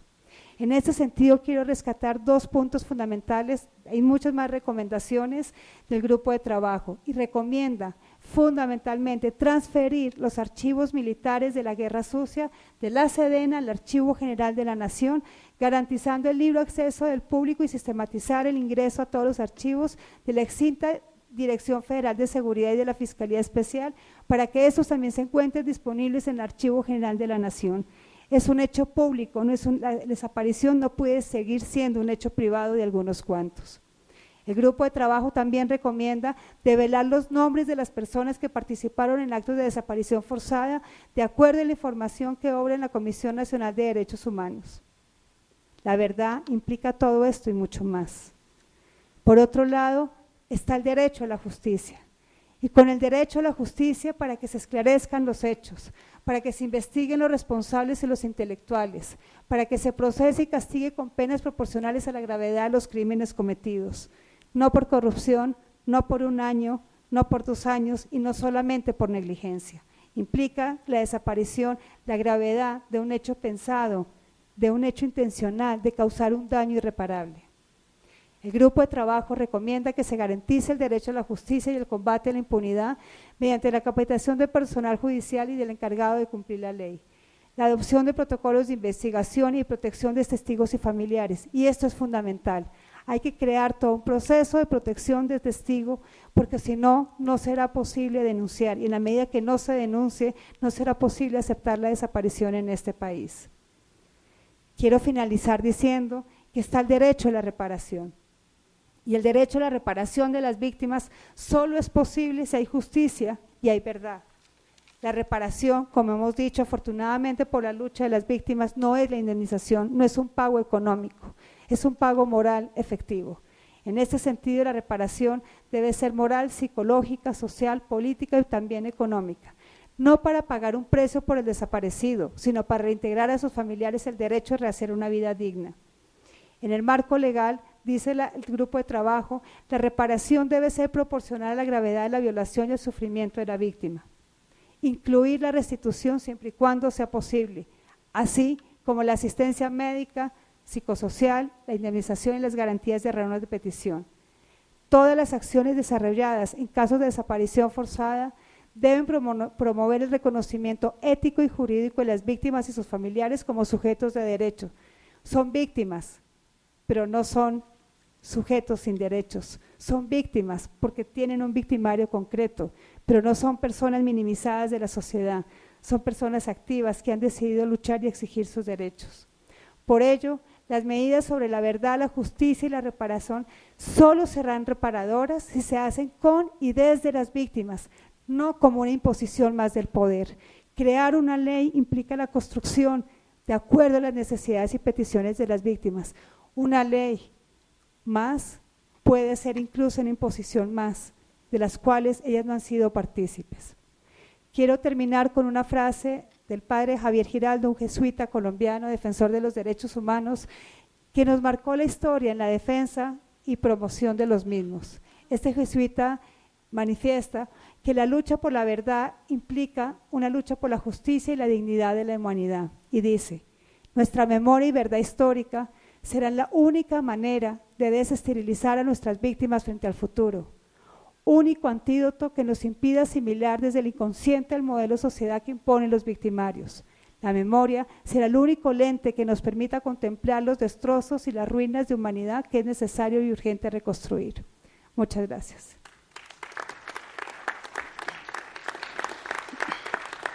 Muchas gracias, Clementina. Continuamos con la intervención de Daniel Joloy Amquié, director del Área Internacional de la Comisión Mexicana de Defensa y Promoción de Derechos Humanos. Daniel Joloy es licenciado en Relaciones Internacionales por la Universidad Iberoamericana, Ciudad de México, y maestro en Derechos Humanos por la misma Casa de Estudios. Se ha desempeñado como investigador en el Centro de Investigación y Docencia Económica. Colaboró con Amnistía Internacional México en el programa de interlocución con autoridades e implementación de estrategias de cabildeo. También ha colaborado con la Misión Permanente de México ante las Naciones Unidas. Actualmente se desempeña como director del Área Internacional de la Comisión Mexicana de Defensa y Promoción de los Derechos Humanos. Queda en uso de la palabra. Muchas gracias, muy buenos días. Primero que nada quisiera agradecer la invitación a participar en este tan importante foro. La sentencia de la Corte Interamericana en el caso Radilla plantea una ruta hacia el cumplimiento de una parte de las obligaciones internacionales de México en materia de desaparición forzada. Quisiera justamente dedicar mi participación a uno de los resolutivos de la sentencia que representa uno de los pilares fundamentales para garantizar la no repetición de tales actos. Me refiero a la adecuación del tipo penal de la desaparición forzada, establecida en nuestro Código Penal, que ya se hacía referencia hace unos momentos, en el artículo 215A, así como al marco normativo en general en la materia de desaparición forzada de personas en nuestro país. México carece hoy en día de un marco normativo para la protección de las personas frente a la desaparición forzada. Por un lado, contamos con una tipificación inadecuada a nivel federal y a nivel estatal es casi inexistente. Por otro lado, la jurisdicción militar representa un obstáculo para la investigación y la sanción de este delito, que sumado a las reservas interpuestas a las convenciones internacionales en la materia, agravan aún más la situación. La desaparición forzada de personas fue tipificada en México ya hace más de 10 años, desde el mes de abril del 2001. No obstante, tal como ya se ha señalado y como lo señaló también la propia Corte Interamericana, este resulta inadecuado y no satisface los criterios establecidos por la Convención Interamericana sobre Desaparición Forzada de Personas ni por la Convención Internacional para la Protección de todas las personas contra la desaparición forzada. El artículo 215A de nuestro Código Penal Federal establece que comete desaparición forzada el servidor público que, independientemente de que haya participado en la detención legal o ilegal de una o varias personas, propicie o mantenga dolosamente su ocultamiento bajo cualquier forma de detención. Tal como lo señala la Corte Interamericana en los párrafos 320 a 324 de la sentencia del caso Radilla, la definición del Código Penal carece de 3 elementos sustanciales en la materia, en virtud de lo cual ordenó al Estado mexicano en su conjunto a reformar dicho artículo. En primer lugar, señaló la Corte, el tipo penal establecido en el Código Penal restringe al sujeto activo que comete la desaparición y lo circunscribe únicamente a servidores públicos. Con ello, la definición del Código Federal, tal como se encuentra actualmente, deja fuera de la definición a todas aquellas terceras personas que no siendo agentes del Estado participan en la desaparición, con la autorización, el apoyo o la aquiescencia del mismo. Según la Convención Interamericana sobre Desaparición Forzada de Personas, el tipo penal debe asegurar la sanción a todos los autores, cómplices y encubridores que participen en la desaparición forzada, sean agentes del Estado o no, y esto actualmente no se cumple. Por otro lado, la Convención Interamericana sobre Desaparición Forzada nos habla de agentes del Estado, un término más amplio que únicamente servidores públicos. Por el contrario, en el Código Penal, el concepto queda circunscrito, al referirse únicamente a servidores públicos, a agentes que trabajan en el Poder Ejecutivo, lo cual, como fue señalado por la propia Corte Interamericana, presenta un obstáculo para asegurar la sanción de todos los autores, cómplices y encubridores provenientes de cualquier otro poder del Estado. En segundo lugar, la Corte señala que el Código Penal no hace una distinción expresa sobre el sujeto activo o perpetrador y aquellas personas que facilitan el apoyo, la autorización o la aquiescencia. Es decir, no existe una separación entre las distintas formas de participación de diversos agentes del Estado o incluso terceras personas que participan en este delito. Finalmente, el Código Penal no reconoce uno de los elementos más particulares de la desaparición forzada, el cual además ha sido constantemente reiterado por la Corte Interamericana a lo largo de su extensa jurisprudencia en la materia. La definición del Código Federal no contiene como parte de su definición la negativa de reconocer la privación de la libertad o de proporcionar información sobre el paradero de la víctima. Es importante destacar este elemento, pues ello es lo que distingue a la desaparición forzada de otro tipo de delitos como el plagio o el secuestro. Por otra parte, la tipificación del delito en las legislaciones locales se encuentra bastante reducido. Como ya se mencionaba, al día de hoy tan solo 6 o 7 estados contemplan el delito de desaparición forzada en sus códigos penales, las cuales además contienen grandes lagunas y deficiencias, sobre todo en la determinación de los sujetos activos. Algunos ejemplos, Aguascalientes, Chihuahua, Durango, el Distrito Federal y Oaxaca.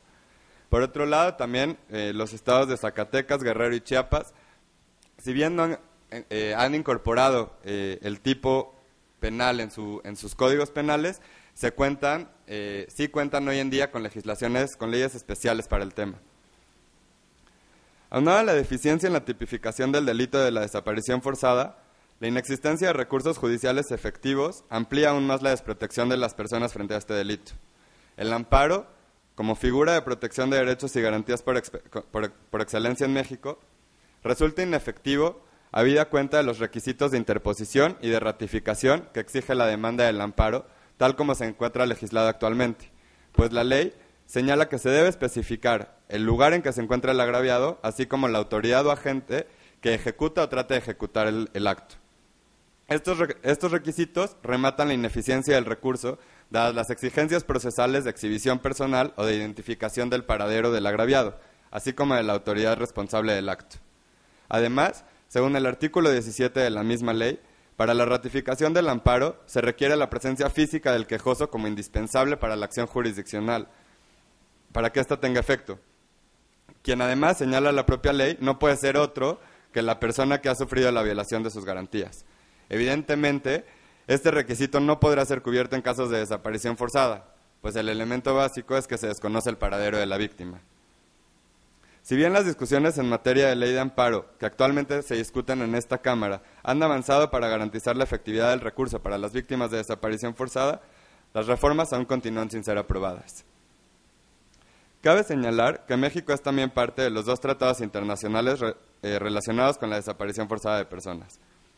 En abril de 2002, México ratificó la Convención Interamericana sobre Desaparición Forzada de Personas, y años más tarde, en 2008, la Convención Internacional para la Protección de todas las personas contra las desapariciones forzadas. Sin embargo, al ratificar la Convención Interamericana sobre Desaparición Forzada, México presentó una reserva expresa al artículo 9, el cual establece que todo presunto responsable de cometer una desaparición forzada deberá ser juzgado por la jurisdicción común, excluyendo cualquier tipo de jurisdicción especial, particularmente la militar. Al respecto, en su reserva, México señaló que al estar contemplada en la Constitución el foro de guerra, cuando el militar se encuentra en servicio, este no constituye una jurisdicción especial en el sentido que marca la Convención, pues señala, la jurisdicción militar cumple con las formalidades esenciales del procedimiento y está en conformidad con las leyes expedidas con anterior al hecho. A principios del año pasado, con motivo de la audiencia de supervisión de la sentencia ante la Corte Interamericana, México expresó que había iniciado ya el procedimiento interno correspondiente con miras al eventual retiro de la reserva, pues además esto fue señalado también por la Corte Interamericana en la sentencia del caso Radilla. Sin embargo, a pesar de haber hecho tal declaración ante la Corte Interamericana, el Estado ha dado constantes muestras de no poseer la voluntad política para realizar estos cambios y la reserva a la fecha aún continúa.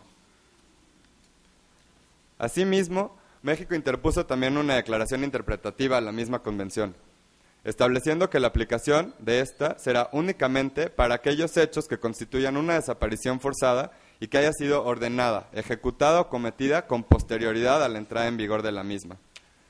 Esta declaración interpretativa desconoce el carácter mismo de la desaparición forzada e ignora el avance jurisprudencial que la Corte Interamericana ha tenido en la materia. Al respecto, la Corte ha señalado en repetidas ocasiones el carácter continuo de una desaparición forzada, pues como lo ha establecido, esta no se consuma hasta que se conoce el paradero de la víctima. Al respecto, la propia Suprema Corte de Justicia determinó en el mismo sentido que la Corte Interamericana y rectificó el carácter de la declaración interpretativa que interpuso el Estado mexicano, en el sentido de que las disposiciones de la Convención Interamericana no podrán aplicarse a aquellas conductas cuya consumación hubiese cesado antes de la entrada en vigor del tratado, mas no debe interpretarse en el sentido de que aquellas desapariciones que se hubiesen cometido con anterioridad a la entrada en vigor, pero que aún no hayan sido esclarecidas, pues al ser un delito continuo, la conducta delictiva permanece. Por otra parte, México, a pesar de haber ratificado la Convención Internacional para la Protección de todas las personas contra las desapariciones forzadas, a la fecha no ha aceptado la competencia del comité creado en virtud de dicho tratado para conocer de peticiones individuales. Esto además es un obstáculo más para las personas víctimas de desaparición forzada que no pueden acceder a este mecanismo de protección internacional. En el periodo de sesiones que recién concluyó hace tan solo un mes, se discutió en el Senado una iniciativa que cumplimentaba con las exigencias de la Corte Interamericana, incluyendo la eliminación de la previsión contraria a los estándares de fijar un término de prescripción a la desaparición forzada, disponiendo además de forma explícita su carácter imprescriptible. No obstante, el periodo de sesiones concluyó sin que el dictamen elaborado por la Comisión de Justicia de esa Cámara hubiera podido ser discutido por el Pleno. Por todo ello, resulta fundamental la adecuación del marco jurídico interno mediante la promulgación de una ley general contra la desaparición forzada de personas, con el fin de garantizar la prevención, sanción y erradicación de la práctica de la desaparición forzada en nuestro país. Además, se debe avanzar en cuanto antes en las modificaciones necesarias para adecuar la tipificación de la desaparición forzada a los estándares internacionales. Para ello se requiere adecuar el artículo 215A del Código Penal y modificar también los artículos 17 y 117 de la Ley de Amparo. Cabe destacar que las sentencias de la Corte Interamericana tienen un carácter vinculante y son obligatorias para todo el Estado en su conjunto. Por ello, el Congreso de la República debe actuar en consecuencia y garantizar la adecuación de nuestro marco normativo con los más altos estándares en la materia y dar cumplimiento así también a lo ordenado por la Corte Interamericana. Finalmente, quisiera destacar la relevancia de que en los trabajos para avanzar hacia la ley general se incluya como un tema de la agenda de la mesa que se conformará garantizar el cumplimiento cabal del resolutivo 11 de la sentencia del caso Radilla para contar en México con un marco normativo eficaz que proteja a todas las personas frente a la desaparición forzada y garantice una efectiva investigación y sanción de los responsables, así como una adecuada reparación a todas las víctimas. Muchas gracias. Gracias, Daniel Joloy. Enseguida interviene en esta mesa Andrés Marcelo Díaz Fernández, del Centro de Derechos Humanos Miguel Agustín Pro Juárez. Andrés es abogado por la Universidad de Monterrey, con estudios especializados en Derechos Humanos por el Washington College of Law de la University America, en acceso a la justicia por la Universidad Iberoamericana de la Ciudad de México. Su trayectoria laboral la ha desarrollado principalmente en la defensa y promoción de los derechos humanos desde distintos organismos de la sociedad civil, como Ciudadanos en Apoyo a los Derechos Humanos en Monterrey y actualmente en el Centro de Derechos Humanos Miguel Agustín Pro Juárez, en la Ciudad de México, donde se desarrolla como abogado en el área de defensa integral. Ha conducido diversos programas radiofónicos en Radio UDEM y participa con algunas radios comunitarias del país. Desde 2010, fue miembro del Consejo Editorial de la Sección Nacional del periódico Reforma. Ha sido conferencista en diversas universidades, en la Iberoamericana, la Universidad Autónoma de Querétaro, la Escuela Libre de Derecho en la Ciudad de México, la Universidad de Guadalajara, el Instituto Tecnológico de Monterrey y la Universidad de Monterrey, así como en la Universidad de Buenos Aires, entre otras. Así, también ha colaborado con otros espacios y en foros en relación con el tema de los derechos humanos. Tiene la palabra. Muchas gracias. Soy de otros días, ¿no? De los de 1910. Bueno, muchas gracias a FADEM, gracias a esta Cámara de Diputados, quienes convocan al foro, gracias a ustedes, principalmente los familiares de víctimas de desaparición forzada en este país, a quien también debemos nuestro trabajo. Gracias también al comunicado de Blanca Hernández que leyeron al inicio y que, bueno, ella siempre ha participado en estos espacios, hemos trabajado con ella y, bueno, desde aquí también le mandamos un saludo. Creo que ya muchas cosas se han visto en cuestión de la tipificación del delito.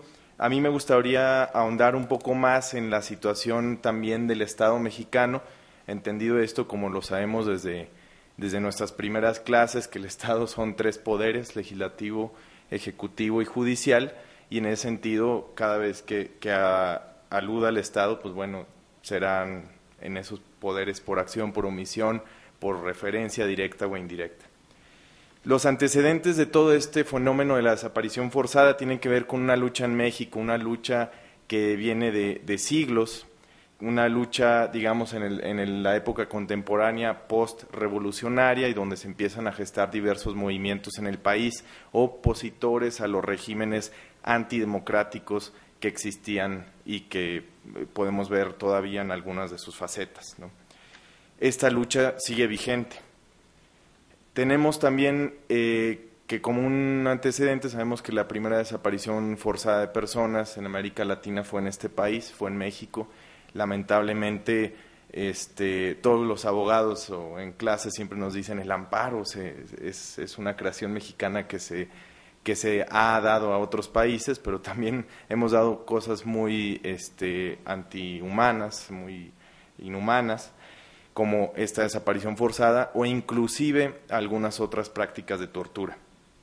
Esto se vivió, ya se venía comentando la diputada en la inauguración, esto se vivió gracias a este periodo de guerra sucia o guerra de baja intensidad, como también se le llama, y en donde el Estado hacía frente directo de una manera violenta a estas reacciones que, como comentaba, siempre han existido, esta lucha opuesta al régimen que comete delitos.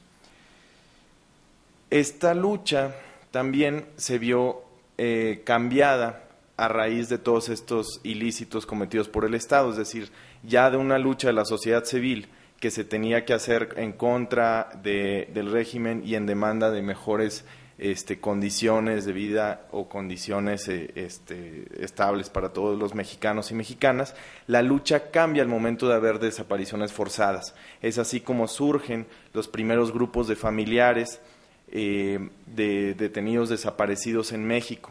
Estos son los grupos que son los precursores de los derechos humanos en el país. Los grupos que comentaba al inicio son a los que nos debemos y a los que tenemos que dar gracias porque hoy podemos hacer un trabajo en defensa y promoción de los derechos humanos. Pero son estos grupos de familiares de desaparecidos políticos o de ejecutados extrajudicialmente, de torturados, quienes dieron el inicio en el país de esta lucha por los derechos humanos.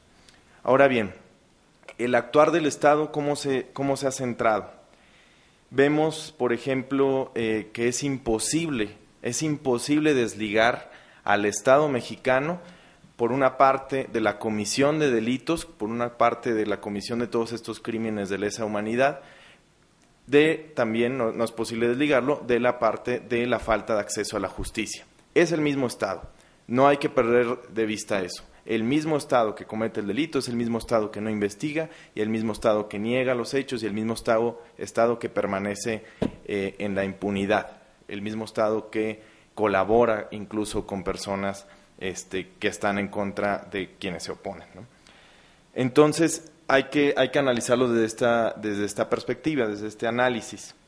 Por eso es que venimos cargando con estos temas hasta el día de hoy, que tenemos que hacer otro foro más de desapariciones forzadas en el país, el cual esperemos que tenga eco en este recinto, ¿no? No hay acceso a la justicia, y obviamente no existían tampoco las tipificaciones adecuadas para incluso presentar una denuncia. Esto es muy importante también para entender cuál era la lucha y cómo se llevaba a cabo por parte de los familiares de detenidos desaparecidos. Si el Código Penal de los estados o el Código Penal federal o cualquier otra legislación que impusiera delitos o que los sancionara no consideraba a los servidores públicos como probables responsables, pues obviamente no iba a poder haber un delito. Lamentablemente, bueno, eso ya lo vemos un poco irrisorio, ¿no? Pero sigue sucediendo porque, y más adelante lo voy a comentar, porque las denuncias que se presentaron posteriormente por estos delitos están regidas bajo el mismo esquema, ¿no? Bajo la legislación antigua. Hay una negación, obviamente, la negación de que el Estado haya cometido desapariciones, aunque es por demás sabido todas las circunstancias de cárceles clandestinas, de los vuelos de la muerte, etcétera, en el país. Pero hay una negación institucional, una negación básicamente de bote pronto, y eso también aumenta todas estas exigencias de lucha, ¿no? Poco a poco van teniendo un poco más eje, ¿no?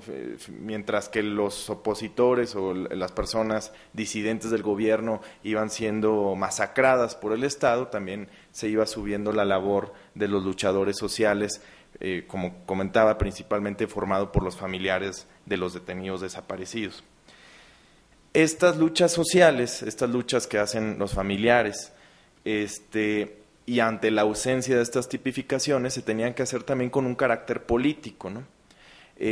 Ahora es muy bueno estar hablando en recintos, en foros, contando ya con instrumentos nacionales e internacionales, o bueno, sobre todo internacionales, de protección a los derechos humanos, pero antes ni siquiera se podía considerar una situación semejante, ¿no?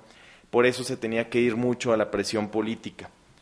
Eso conllevó, por ejemplo, en cierta medida, a la bien vista o mal vista, dependiendo de los sectores, la ley de amnistía, por ejemplo, de 1978, ¿no? Expedida también por los diputados del Congreso de la Unión de aquel tiempo, a solicitud de López Portillo. Y después vienen también otro tipo de desmovilizaciones o intentos de desmovilización a esta lucha, ¿no? Que tiene que ver con los engaños, mentiras, que incluso algunas de las madres nos han contado en cuando hemos recabado algunos testimonios, que les decían, ya para diciembre va a tener a su hijo, ya los van a liberar, ya no la haga de tos, ¿no? Entonces, todas estas situaciones se vieron por parte del Estado, pero eso no desmovilizó jamás a los familiares. Inician ya, digamos, en el periodo de los 90 unas investigaciones por parte de la CEGOV, quien se encargaba más o menos de los derechos humanos, luego la creación de la CNDH, que concluye con la recomendación 26-2001, en el año 2001, en donde está ya diciendo todas las denuncias que existieron ante la CNDH, desapariciones forzadas, gracias sobre todo a los esfuerzos de recopilación de datos de AFADEM, del Comité Eureka, de otras organizaciones o de los familiares, y ahí empieza, digamos, otro tipo de debacle.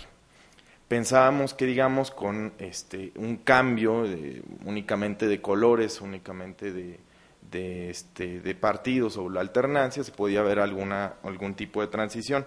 Esta ponencia no es política, pero hay que mencionar la historia también, ¿verdad? Porque estamos hablando de memoria. Entonces, la transición significa el paso a un régimen ya democrático, pero que sea un régimen democrático total, ¿no? En este sentido, podemos ver que pueden existir ciertos avances democráticos en ciertos aspectos, ¿no? Como lo se puede ver o se puede incluso reconocer al exterior, pero es sin duda, y por eso resalto el hecho de que estemos hoy hablando de desapariciones forzadas y nos estemos refiriendo a aquel tiempo, es que no ha habido una transición completa en este país, y hay que reconocerlo así. No ha habido transición, puesto que no ha habido verdad, ni justicia, ni reparación, que son las demandas principales, no solo en México, sino en todos los estados que han sufrido un régimen autoritario. En este sentido, en el presidente de aquel tiempo, en los 2000, digamos que consideró no promover la creación de una comisión de la verdad, como era el ejemplo internacional, la experiencia internacional, y se hace esta fiscalía especial para los delitos cometidos por servidores públicos en contra de personas de oposición política, etcétera. Una fiscalía, como decía alguien por ahí, de nombres largos y alcances cortos, ¿no? La FEMOSP. El mismo presidente Fox en ese momento internacionalmente reconoce, a días de haberse creado, reconoce que no iba a haber posibilidades incluso llegar a más justicia, puesto que todos los delitos se encontraban ya prescritos. Entonces era como pues el nacimiento de algo muerto, ¿no? de por sí. Sin embargo, vienen las denuncias, vienen todas estas, digamos, reclamos. En ese momento algunos de los familiares deciden ya irse por esa vía, pensando que, bueno, al cambio de un régimen a otro, probablemente podría existir algo de justicia, pero bueno, vienen como quiera las mismas dinámicas tradicionales de los órganos de investigación del Estado mexicano, que tiene que ver con incluso hostigamientos a quienes presentaban denuncias. Eso ya lo abordaron aquí en esta mesa, hostigamientos, donde decían la víctima pasa a ser victimario, o incluso también las lentitudes normales, procesales, que han derivado en que, insisto, estamos en 2012 y me permitiré presentar unos datos. Nosotros en el Centro PRO el año pasado estuvimos solicitando información al instituto vía IFAI a la PGR, y bueno, tras el cierre de la FEMOSP en el 2006 pasan todas estas averiguaciones previas que se existían hacia la CGI, la Coordinación General de Investigación, quien se había desempeñado, o organismo que se había desempeñado básicamente para perseguir delitos patrimoniales, ¿no? Entonces, esto lo comento porque no había una formación técnica en el caso de desapariciones forzadas y otro tipo de delitos. De lo que nos contesta a través del IFAI y la PGR, hay 570 denuncias recibidas de varios delitos: abuso de autoridad, tortura, privación ilegal de la libertad, homicidio, violación, allanamiento de morada, etcétera.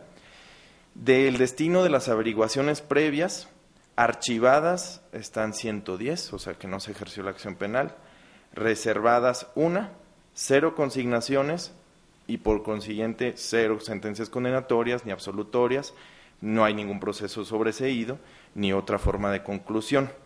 Pensamos entonces que 459 seguían aún en averiguación previa.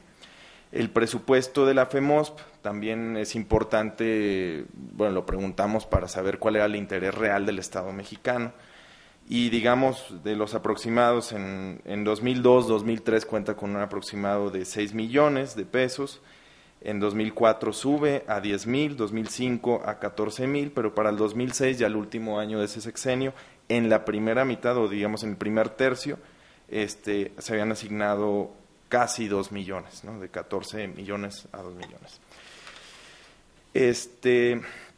Ahora bien, en cuanto a la Coordinación General de Investigación, que tiene estos casos a partir del 2006, inicios del 2007, solamente ha recibido una denuncia. Entonces, digamos, estas alrededor de 400 averiguaciones previas que había en la FEMOS pasan a la CGI y se recibe una más.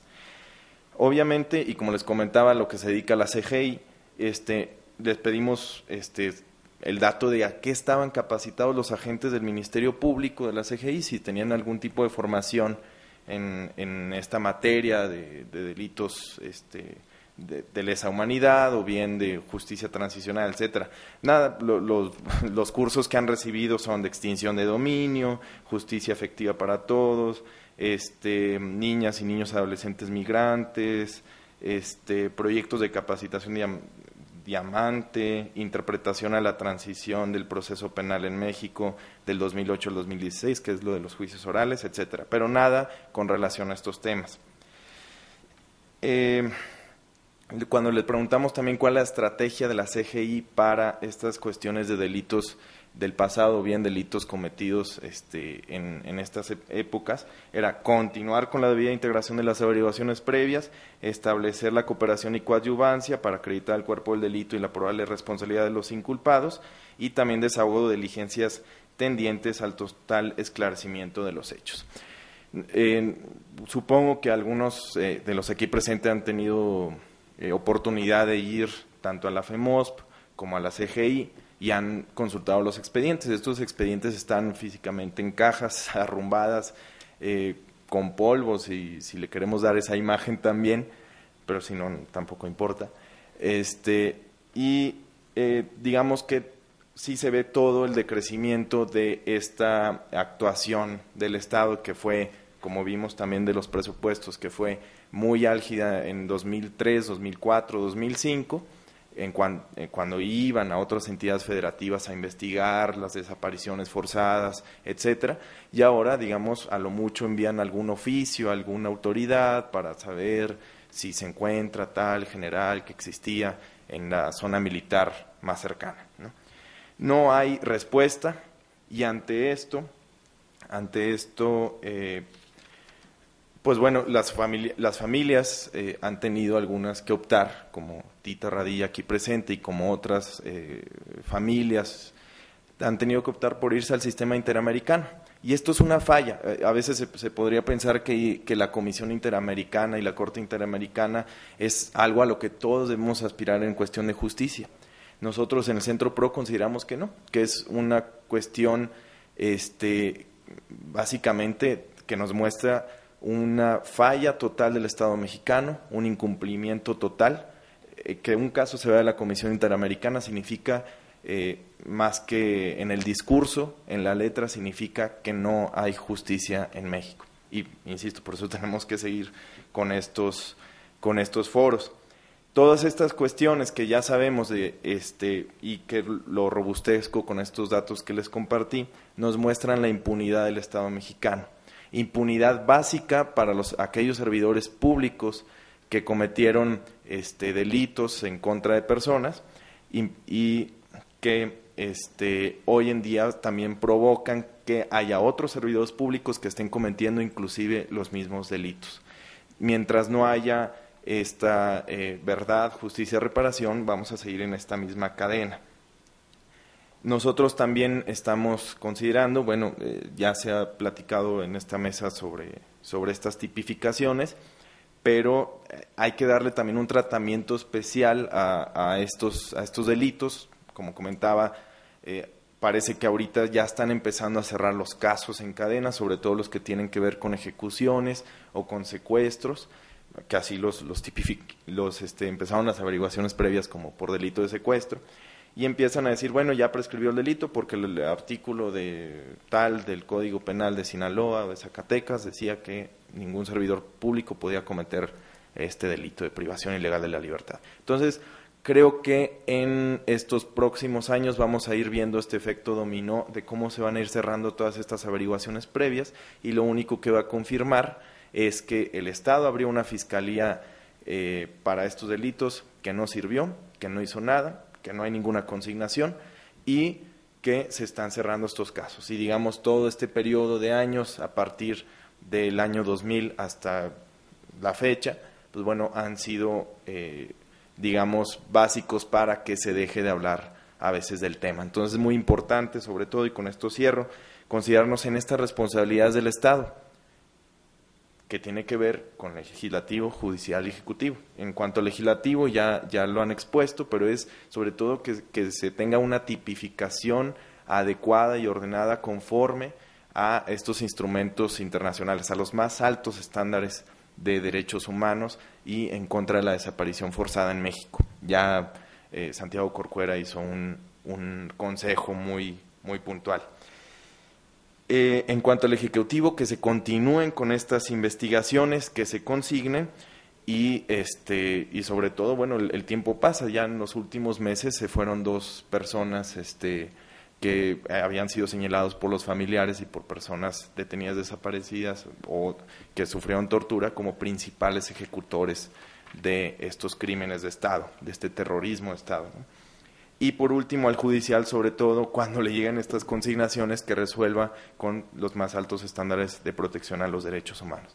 Entonces, bueno, la búsqueda de justicia, la exigencia de la misma va a continuar en tanto no sean respetados, en tanto no haya memoria y en tanto siga habiendo impunidad. Muchas gracias.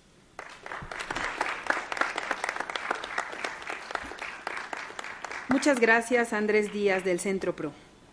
Finalizamos con las ponencias de esta primera mesa con la participación de Tita Radilla Martínez, hija de Rosendo Radilla Pacheco, desaparecido durante el periodo de la Guerra Sucia en el estado de Guerrero, y vicepresidenta de la Asociación de Familiares de Detenidos Desaparecidos y Víctimas de Violaciones a los Derechos Humanos en México. Adelante, Tita.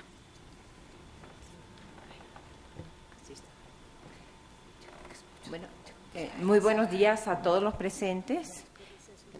Agradecemos a las diputadas por pues realizar este tipo de eventos, ¿verdad? Y a todos los presentes, particularmente a quienes nos han acompañado en este caminar, que son muchos de los que están aquí presentes, y gracias por esto, y sobre todo porque estos casos no vuelvan a ocurrir en nuestro país. Nosotros como organización nacimos en 1978 por la necesidad de dar una respuesta organizada ante la negativa del Estado mexicano de esclarecer los hechos, pero sobre todo que en ese momento todavía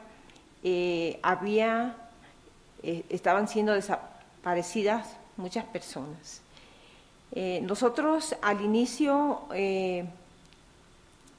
pues hicimos muchas actividades, marchas, mítines, huelgas de hambre, peticiones, cartas, sin lograr que el Estado mexicano diera alguna respuesta.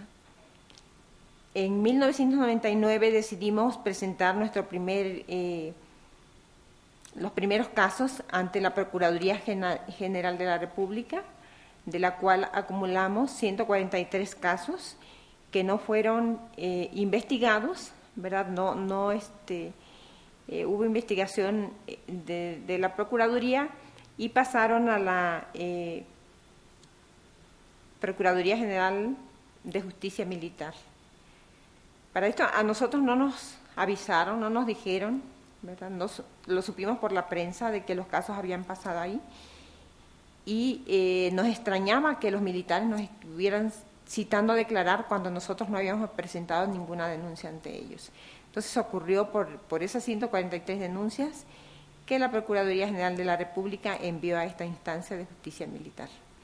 Nosotros nos negamos a ir ante esta instancia porque principalmente porque ellos estaban siendo señalados como responsables por nosotros, porque ellos fueron, o sea, nos consta porque los vimos, a nuestros familiares se les llevaron ante su familia, entonces no podíamos ir a una instancia militar.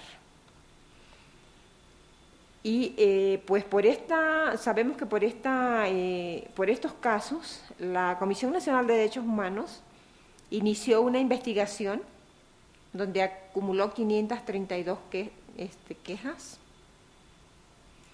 de las cuales solo acreditó 275 casos, y lamentable porque todos los casos, 532 casos, todos los casos ocurrieron, ¿verdad? Hoy es el problema de que esos casos, como no fueron acreditados, no pueden ser investigados, su familia no puede recibir reparación. Entonces, tienen que ser acreditados todos los casos, y no solamente esos, ¿verdad?, sino muchos más casos, porque según tengo entendido que fueron 789 denuncias que recibió la Fiscalía en su momento. Y bueno, ahora el Grupo de Trabajo sobre Desapariciones Forzadas de la ONU, en su informe, nos hace ver la falta de voluntad del Estado por investigar, ¿no? Solo el 2%, hay averiguación previa, ¿no? Supuestamente 2 casos resueltos, son 2 casos de 2 personas que fueron exhumadas por la extinta Fiscalía Especial y que fueran entregadas a sus familiares. ¿verdad? No de la manera como debía de haber hecho, nos los entregaron en cajas de archivos, y eso no es lo peor. Lo peor es que eso fue, ya tiene 3 años, 4 años que se sepultaron, que nos entregaron los restos, y nuevamente este año le llevan otra caja con una parte de los restos al padre de Lino Rosas Pérez. Entonces nos falta de sensibilidad, o sea, porque este señor fue como si nuevamente le volvieran a entregar, o sea, y dice, ¿y ahora qué falta, no? Él me decía, yo te los voy a entregar a ti para ver qué tú haces con ellos, ¿no? Y todavía tuvo que firmar un documento donde dice, para según sus usos y costumbres, o sea, haga lo que tenga que hacer con esto, ¿no? O sea, como si fuera los restos, pues, totalmente completos, ¿no? De él. Entonces, bueno, doblemente tuvimos que ir nuevamente al cementerio, abrir la tumba y volver a enterrar esos restos, ¿no? Entonces, consideramos que hay mucha falta de sensibilidad para dar el trato a los familiares, ¿no?, de las personas desaparecidas.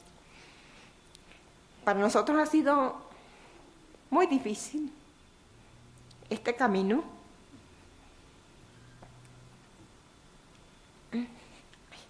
Perdón. El estar, o sea, no solamente tratando de encontrar a nuestros familiares. O sea, está la familia ahí con su dolor, con su esperanza, con su lucha.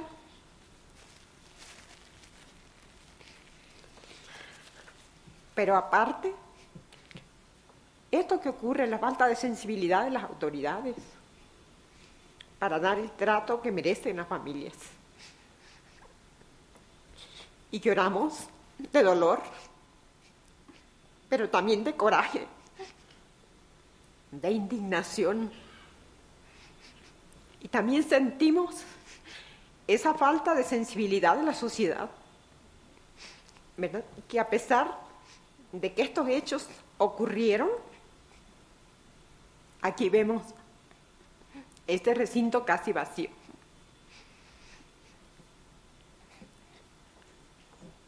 Y bueno, yo creo que deberíamos todos tratar de empujar para que se conozca la historia, lo que ocurrió en aquellos momentos de la represión,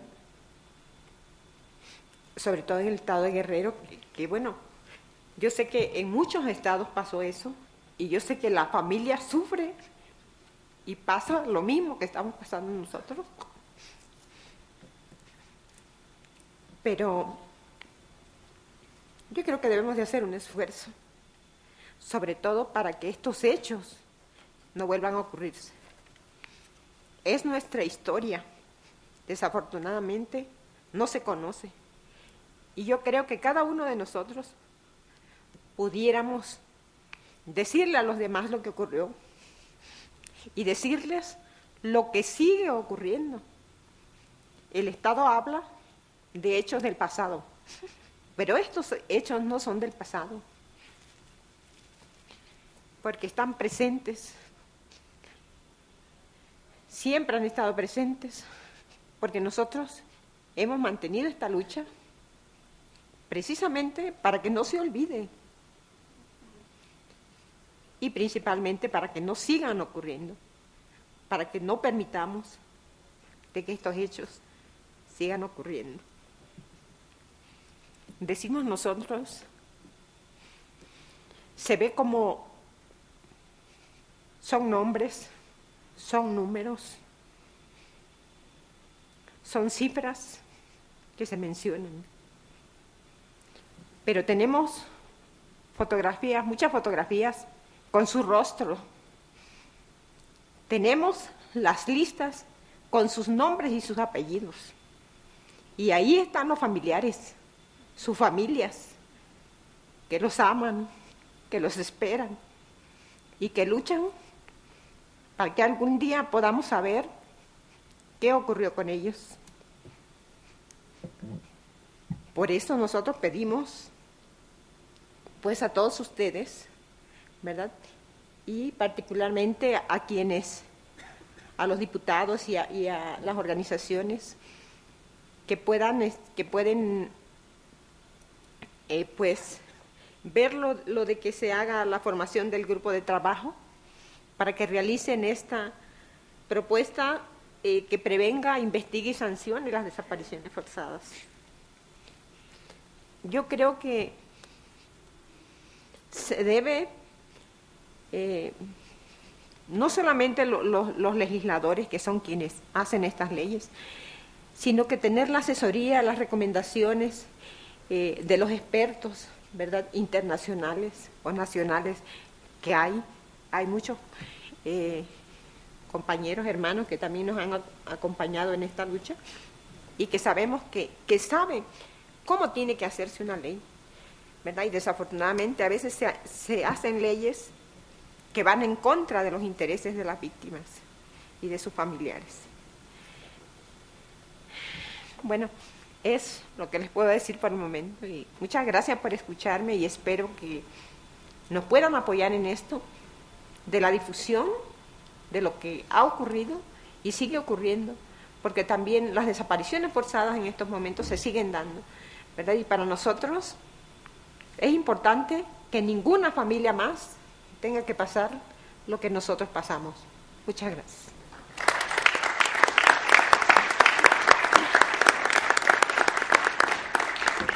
Gracias, Tita.